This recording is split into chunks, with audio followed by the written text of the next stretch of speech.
Today, February 16th, is Elizabeth Peratrovitch Day. But what does this mean? Well, in short, it's for a civil rights activist in Alaska, but there's plenty more history behind the person and why she has her own day. This script is written by the editor, our local Alaskan native from southeast Alaska. Elizabeth Peratrovitch was an Alaskan native, specifically from the Tlingit tribe and Raven Moiety. Moiety is another word for something like a clan. Her Tlingit name translates to person who packs for themselves. Her traditional name should be on screen now, but the editor isn't going to make me try to pronounce it. She was born in southeast Alaska in Petersburg on July 4th, 1911. Her mother was unable to raise her, so she gave Elizabeth up to the Salvation Army.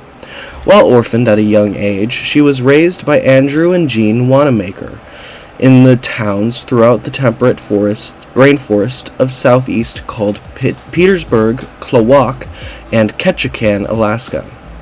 She grew up speaking both Tlingit and English while living a poor life, being discriminated against in a white territory. In 1931, Elizabeth graduated from Ketchikan High School and later graduated from Sheldon Jackson College, located in Sitka, Alaska. She then went on to Western College of Education in Bellingham, Washington.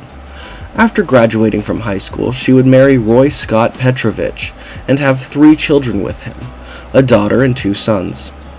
Roy worked as a fisherman before going into political work, like eventually becoming the mayor of Klawock, and eventually the Grand President of the Alaska Native Brotherhood, which we will discuss more later. They lived in Juneau, AK, Alaska, for a period of time, which is where they did their activism. In Juneau, they faced discrimination for being Alaska Native. It was common to see signs saying, "No dogs, no natives," or "We cater to white trade only." Housing, restaurants, and even bathrooms were segregated between white people and native people. At the time, Alaska Natives were not citizens, which meant they were unable to own land or put their children in local schools. One thing they did was petition Ernest Gruenig, the territorial governor, to make this discrimination illegal. A side note, this was all before Alaska became a state in 1959. This was during the early 1940s, while Alaska was still a territory of the United States, and while World War II was happening. To see their country as something for everyone to fight for, no matter their race, but then turn around and not allow certain people from entering the building, was maddening.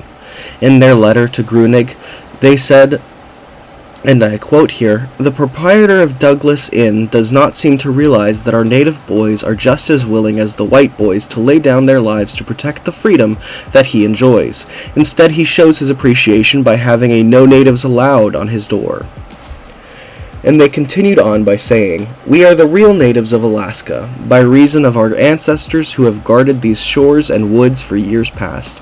We will still be here to guard our beloved country, while hordes of uninterested whites will be seen fleeing south." Another thing, the Petrovitches were a part of the Alaska Native Brotherhood and Alaska Native Sisterhood, which had been created in 1912. These are non-profit organizations centered around addressing the racism against Alaska Natives within Alaska. Peter Metcalf, an author for A Dangerous Idea, a book about A&B, says they had won the rights for education, voting rights, but what is consistent throughout the history of the Alaska Native Brotherhood is their demand that they be equals with the white establishment and that they have what we now call civil rights, and that wasn't even a term at that time. In 1941, the Petrovitches attempted to write and have passed an anti-discrimination bill. It would fail, but as high-ranking members of the ANB-ANS, they would go on to speak with and lobby Alaska lawmakers, the governor, and others to push for some kind of anti-discrimination bill. According to their granddaughter, Betsy Petrovitch, they even took people out to get coffee as a way to talk about this issue and campaign for the bill. Eventually we reach 1945, when the Petrovitches and other Alaskan natives bring an anti-discrimination bill forward to the Alaska Senate. At this point, there were 2 Alaska Natives within the Alaska Senate, which was a big step forward for the time. Elizabeth was the last to speak that day, and delivered a passionate speech. Unfortunately, her speech was never fully recorded. Today, we only have a quote here and there from her during that day in front of the Senate.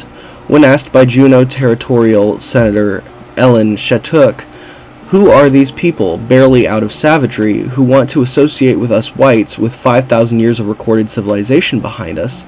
Elizabeth Peratrovitch responded, "I would not have expected that I, who am barely out of savagery, would have to remind gentlemen with 5,000 years of recorded civilization behind them of our Bill of Rights." After her moving speech, the Senate voted 11 for 5 for House Resolution 14, providing full and equal accommodations, facilities, and privileges to all citizens in places of public accommodations within the jurisdiction of the Territory of Alaska, to provide penalties for violation. Soon after, the bill was signed into law by Governor Gruning. This all occurred nearly 20 years before the U.S. Congress would pass the Civil Rights Act of 1964. This event and other parts of civil rights movement is what lead us to today, where we share equal rights in many respects. Some rights are still being fought for, like in Alaska there are still subsistence rights to be sorted out, or how those on disability can't get married without losing their benefits that they live off of. These issues are real and important, and doing what we can now can lead to a better future for everyone. It's also important for us to remember where we came from, and the people who fought a long and hard road to get the rights that we all have today. Thank you for listening to us talk about some Alaskan history and about Elizabeth Peratrovitch. Sources for the script include the U.S. Department of Transportation, biographyhost.com, the Anchorage Museum, and alaskapublic.org. There is a possibility for a description. In the description, there might be a link. We will find out. I thank you all today on behalf of us here over at, I believe, Big Bear Bend.